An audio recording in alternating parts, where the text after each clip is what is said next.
Sir, एक चीज़ मैं पूछना चाहता हूँ आपसे कि ये जो मतलब मैं ये हमेशा एक सोचता हूँ प्रश्न, आज भी इसका उत्तर नहीं मिला है कि जो इंसान है, वो पहली चीज़ आया कहाँ से है? मतलब साइंस तो कहता है कि इवोल्यूशन हुआ है।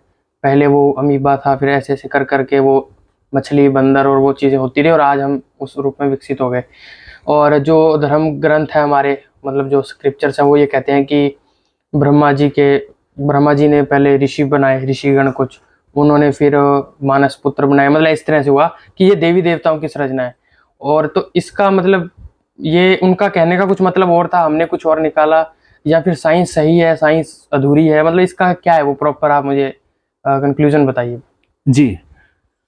धर्म शास्त्रों में इंसान की उत्पत्ति के कारण कुछ अलग ही बताए जाते हैं।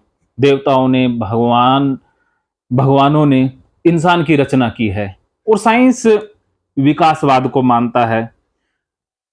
अगर बुद्धि के हिसाब से सोचें तो साइंस सही है और अंधविश्वास के अनुसार सोचें तो वो धर्म ग्रंथ सही कहते हुए मालूम पड़ते हैं।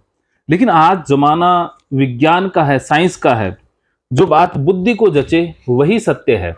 धर्म ग्रंथों में तो बहुत सारी बकवास बातें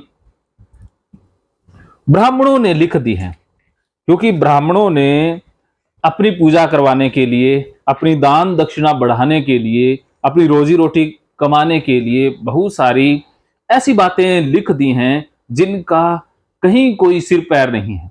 ब्राह्मणों ने तो ग्रंथों में, पुराणों में, शास्त्रों में ऐसा भी लिख दिया है कि मछली से इंसान बन जाता है, इंसान से बंदर पैदा हो जाता है, बंदर से फिर कोई कीट पतंगा पैदा हो जाता है, कुत्ता पैदा हो जाता है, कोई घोड़े से इंसान बन जाता है, कोई कहीं से भी बन जाता है। उनका तो बस जैसे सपने देखते हैं ना हम, सपने में 1 मिनट में कुछ भी हो सकता है। 1 मिनट में हम बूढ़े हो जाते हैं, मर भी जाते हैं, फिर जवान हो जाते हैं।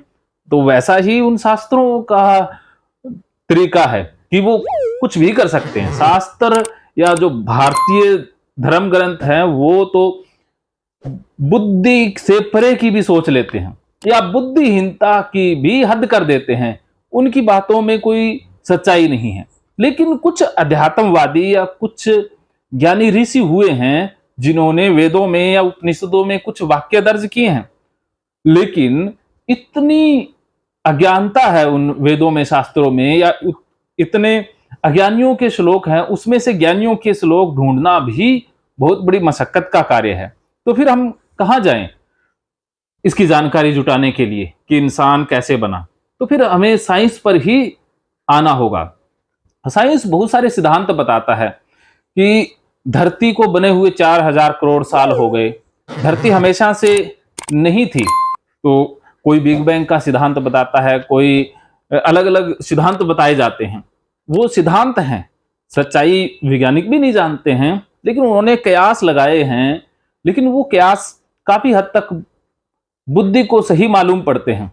चलिए मान लीजिए धरती बन गई, गर्म थी, फिर बारिश हुई या जैसे भी, तो करोड़ों सालों के बाद इसके ऊपर वनस्पति ने जन्म लिया, क्योंकि यहां पर हवा नहीं थी। धीरे धीरे हवा या बैक्टीरिया या कोशिकाएं बनी, सेल बने, सेल में फिर जीवन पनपा। ऐसे धीरे धीरे वनस्पति की शुरुआत हुई, जीव जंतुओं की शुरुआत हुई। और एक चार्वाक दर्शन भी है जो वैज्ञानिक आधार पर सोचता है। उन्होंने भी बताया है कि असत्य वस्तु से ही सत्य का जन्म हुआ है। जो जड़ पदार्थ है उसी से ही चेतन का निर्माण हुआ है।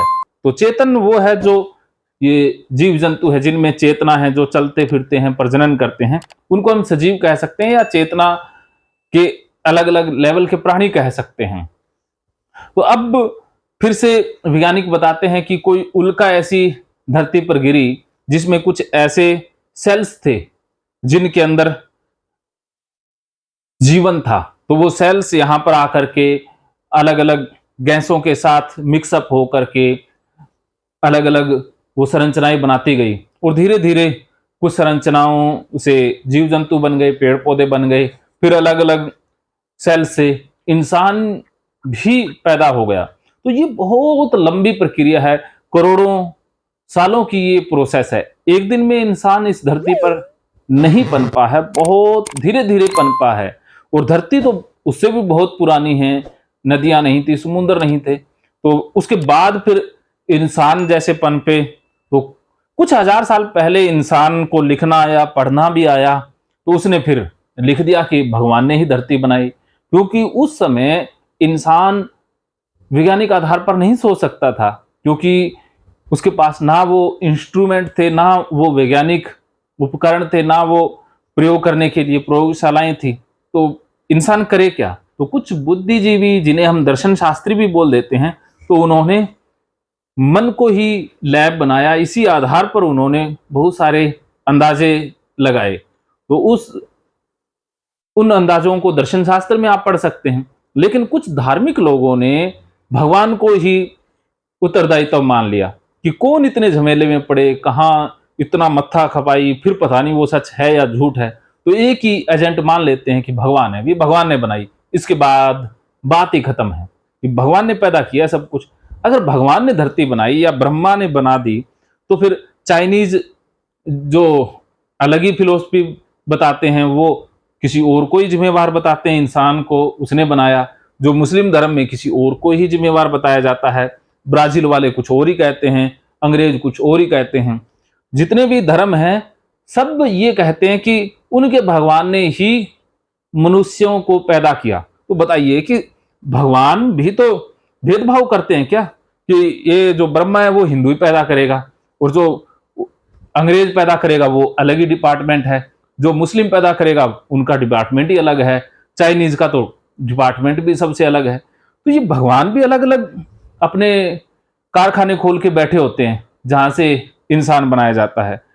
तो इससे भी ये बात सिद्ध हो जाती है कि जो धर्म ग्रंथों में लिखा गया है वो तीर तुक्के का परिणाम है, उसमें कोई सच्चाई नहीं है।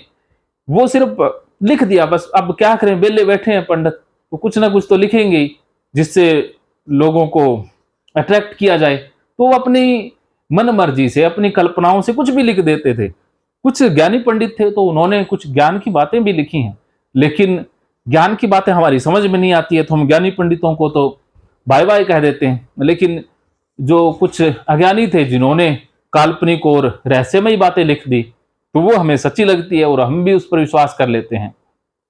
तो ये धरती कैसे बनी है, इंसान कैसे बना, इसके लिए आपको विज्ञान का रुख करना चाहिए, वैज्ञानिक खोजों को पढ़ना चाहिए। सारी की सारी सच्चाई सामने आ जाएगी। धार्मिक व्यक्ति जो कहते हैं या धर्म ग्रंथों में जो लिखा गया है वो मात्र एक कल्पना है।